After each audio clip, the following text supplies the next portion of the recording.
د میدان وردګ ولایت سره میاشتې د دغه ولایت د 8 ولسوالیو له 200 بې سرپرسته او غریبو کورنیو سره د څه باندې 6 میلیونه افغانیو مرسته وکړه چې هرې کورنۍ ته یې 8500 افغانۍ ورکړي.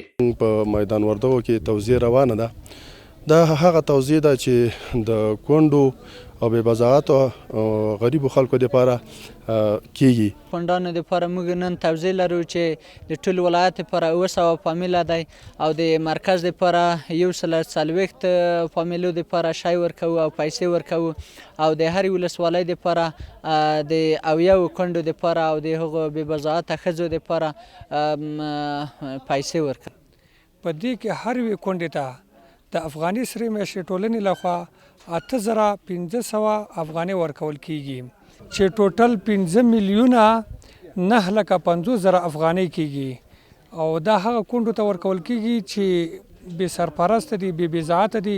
له مرستې څخه برخمنې چې ډیری یې بې سرپرسته او کونډې ښځې دي له مرستو خوښې دي. دوی له اسلامي امارت او سرې میاشتې د لا زیاتو مرستو غوښتنه کوي.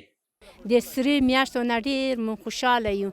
الله دې دوی سره ښه وکړي، الله دې کامیابه لري. غوښتنه مې دا ده چې همیشه موږ سره مرسته وکړي. سرې میاشتې نه هر وخت کې موږ ته د غیر کې وي. اوس خو مثلا ماشومان مې واړه دي، هغه ژمی را روان دی، باید موږ سره نورې مرستې هم وشي.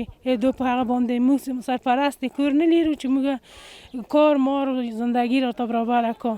د ویلو ده چې د میدان وردګ ولایت سرې میاشتې اونۍ وړاندې د همدې ولایت په نرخ، چک او جرلیز ولسوالۍ کې د 9 میلیونه او 3 لکه افغانیو په ارزښت د کار په بدل کې د پیسو ورکړې پروژې پیل کړي دي.